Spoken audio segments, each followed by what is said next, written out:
시작하기 전에 저번 시간에 저도 토지 전문가인데 저도 생소했던 그 그린벨트 훼손지 정비 사업 그때 얘기하셨었죠? 네. 꽤 시간이 좀 지났는데 어떻게 잘 진행되고 있습니까? 결론적으로 말씀드리면 잘 안 되고 있습니다. 왜요?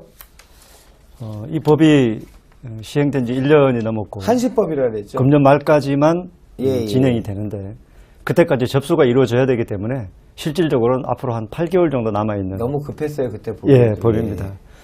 그러면 짧은 시간에 한시적으로 만든 법이라 충분히 검토되고 연구되고 또 관련되는 많은 사람들의 이해가 조정이 되어서 규정이 만들어지고 실천이 되는 정책이어야 되는데 그렇죠.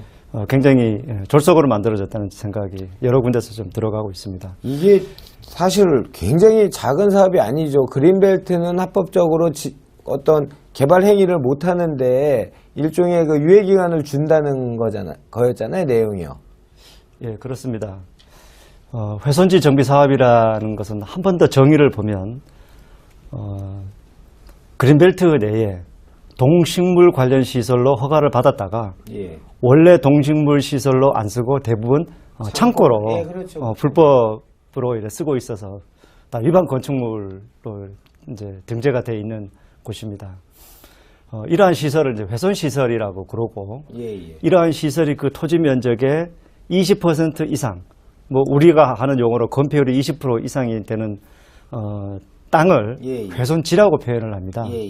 이런 훼손지가 전부 합쳐서 1만 제곱미터 이상이 되면 정비사업 구역으로 지정할 수가 있고. 그러면 잠깐만요, 박사님. 네. 10,000제곱미터면 한 3,030평, 3,000평이라 치고 평으로 따졌을 때 예. 거기 20%면 600평이 이런 동식물 관련 시설이 있는데 창고 등으로 불법 전용되는 데가 있으면 훼손지 정비 구역으로 지정할 수 있다는 얘기죠.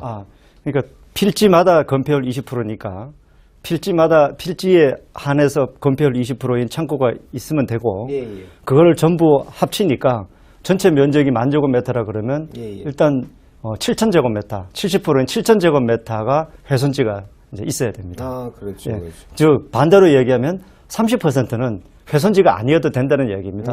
거기는 전답, 그다음에 뭐 주거용 건축물, 근린생활시설, 뭐 도로 이런 것들을 포함할 수 있다는 이야기가 되겠죠. 그래서 이러한 정비사업구역의 30%는 공원이나 녹지로 기부 체납하고 또 도로도 만들어서 기부 체납하고 그래서 실제로 쓸 수 있는 면적은 한 50%, 많으면 60% 정도 되는 사업입니다. 그래서 지금까지 1년 이상 시행되어 오면서 최근에 한 건이 남양주시청에 접수가 되었습니다. 제일 많잖아요, 남양주가요. 지금. 하남시하고 남양주가 이제 제일 많은데 지금까지 한 건도 접수가 안 된 그 이유가 있습니다. 왜 그렇게 지지분해진 거죠? 우선 보면 창고로 이렇게 쓰고 있기는 합니다만 대부분 위치가 좋습니다. 다 도로에 접해 있고 그렇겠죠. 또 창고로 쓰니까 물류 기능을 담당하다 그렇죠, 보니까 그렇죠. 아무래도 물류 시설도 좋고 이동도 좋고 그런데 땅을 40% 정도 내놓는다는 게 쉽지가 않습니다. 기부 체납을 40%? 약 40% 정도는 해야 되고요. 세다. 또 신축으로 창고를 지어야 되기 때문에 평당 창고 지는데 130에서 150만 원 정도 들어갑니다. 그것도 수십억 들어가죠.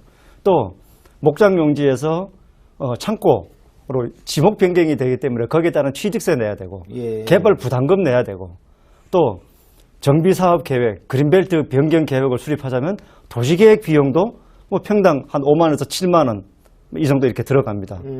결국은 내가 이행강제금을 무는 것보다 훨씬 더 이익이 적습니다.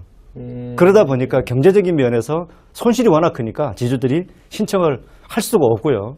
또 무엇보다도 어떻게 보면 원래 있는 창고를 그대로 창고로 쓰는 것인데도 불구하고 국토교통부 심의까지를 받아야 됩니다. 1년에서 1년 반 정도 시간이 또다시 걸립니다. 근데 그거는 이제 그린벨트 내 훼손지다 보니까 정부나 관에서는 철저한 어떤 그 기준, 가이드라인을 만들려고 그렇게 철저하게 하는 거 아닐까요? 시간은 물론 굉장히 짧은데 그렇게 해야 되는 거 아닌가요? 그렇게 해야 되는 게 어떻게 보면 이제 맞는 표현일 수가 있는데 그러나 뭐 모든 것이 이제 경제 논리 아니겠습니까? 그렇습니다. 내가 받는 혜택이 내가 들어가는 비용보다 조금이라도 좀 나아야지 되는데 이득이 생겨야죠. 저희가 시뮬레이션을 해본 결과 손해입니다. 아. 차라리 이행강제금을 맞는 게 맞습니다. 근데 2018년 1월 1일부터 이행강제금의 상한선이 없어진다고 합니다. 그러니까요. 그래서 어떻게 보면 이행강제금을 강제로 거두기 위해서 이 정책을 핀 것이 아닌가 할 정도로 그런 생각이 됩니다. 예를 들면 예. 이번에 신청을 해서 반려가 된 사유를 이렇게 제가 한번 보니까요. 한번 쭉 얘기 좀 해주세요. 네. 자, 우선은 이렇게 1만 제곱미터의 정비사업구역 안에 토지가 이렇게 밀집이 되어 있어야 됩니다. 그런데 한 곳에 모여 있어야 돼요. 예. 그런데 국토교통부에서 만든 가이드라인에는 접하여 있거나 또는 인근에 있는 경우면 됩니다. 접하여 있거나 인근에 있으면 됩니다.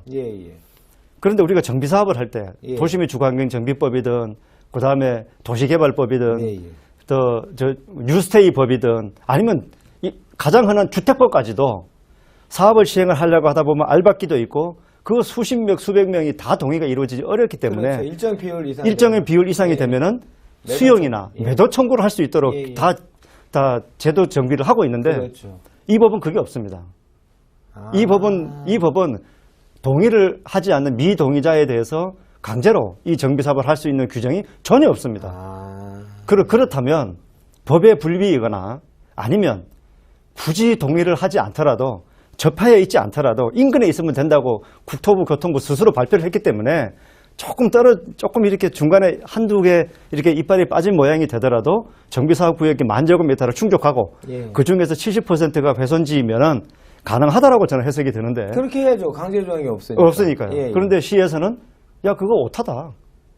오타라고? 국토교통부에서 그 잘못된 표현이다. 우리는 그렇게 그럼 그런 의미도 아니었다. 그래도 아니라고 하는 겁니다. 해당 지자체에서요? 예, 지자체에서는 그런 거 아니라 그러고 무조건 접해 있어야 된다 그러고 무조건 접해 있어야 된다 그러고 무조건 동의 100% 받아야 된다 그러고. 자, 그다음에 두 번째로 이야기하는 것이 그리고 중간에 좀 떨어져 있다 보니까 이제 도로로 연결을 합니다. 근데 가이드라인이나 모든 사업에 보면 도로로 연결되지 않는 사업은 하나도 없습니다. 맹지에 사업을 할 수가 없죠. 이거 기본입니다. 근데 도로가 왜 들어와 있냐라고 이제 반문합니다. 도로가 왜 그 사업에 들어오냐고.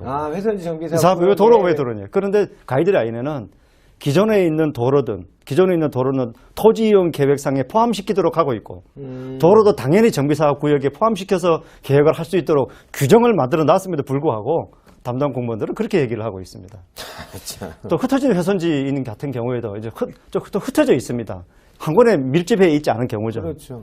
결국은 밀집된 훼손지가 10,000제곱미터가 넘고 70%가 훼손지이면은 흩어진 훼손지는 면적에 상관없이 같이 정비구역 안에 포함될 수 있도록 만들어 놓고 있는데, 자, 밀집된 훼손지 인근에 있는 것을 원칙으로 하고 있습니다. 뭐 인근에 있는 게 원칙이겠죠.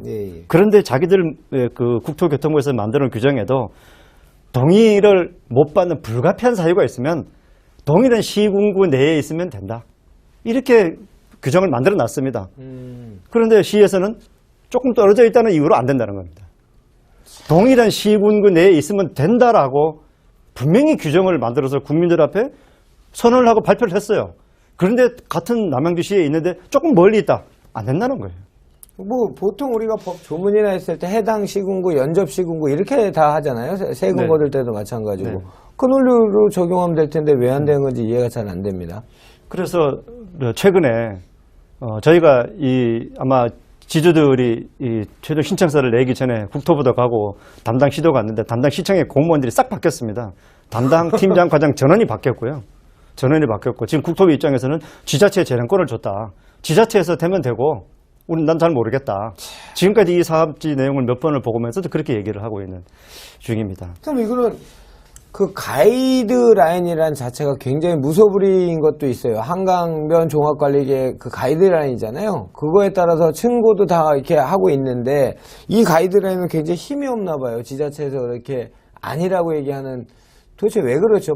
분쟁이 생길까 그러는 걸까요? 민원 때문에 그런 건가요? 아무리 살펴봐도 이 가이드라인 규정을 만들 때 너무 조급하게 만들었고요. 그렇죠. 시간도 1년 정도 한다는 게. 그리고 또 한시법이기 때문에 또 이게 제도 보완을 하지 않는다는 소문까지도 있습니다. 제도 보완을 하려면 공청회 열어야 되고 시행령 바꾸려면 기간이 걸리니까. 그렇죠. 그러다 보면 금년이 다 가버리게 되지 않습니까? 그러면 이제 한시법이니까 없어지니까. 그러면 충분히 연구하고 또 충분히 검토해서 이 법을 만들고 시행을 해야 되는데 너무 졸속적으로 했다. 그리고 복잡하고 너무 까다롭다. 그리고 득보다는 실이 훨씬 많다.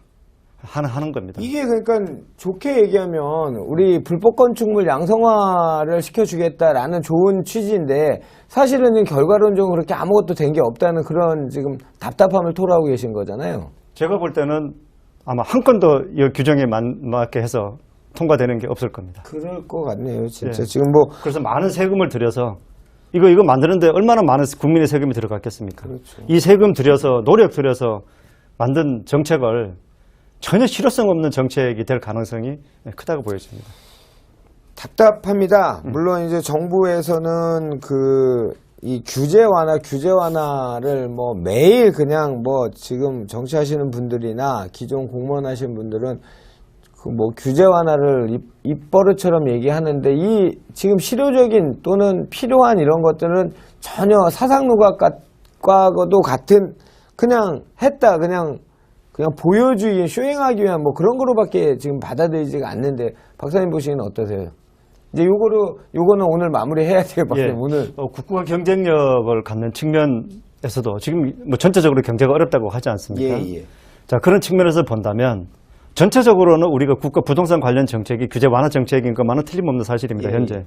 그런데 하나하나 뜯어놓고 보면 이렇게 실무에서는 실제 일선 공무원들은 그런 생각을 안 하고 있는 거죠.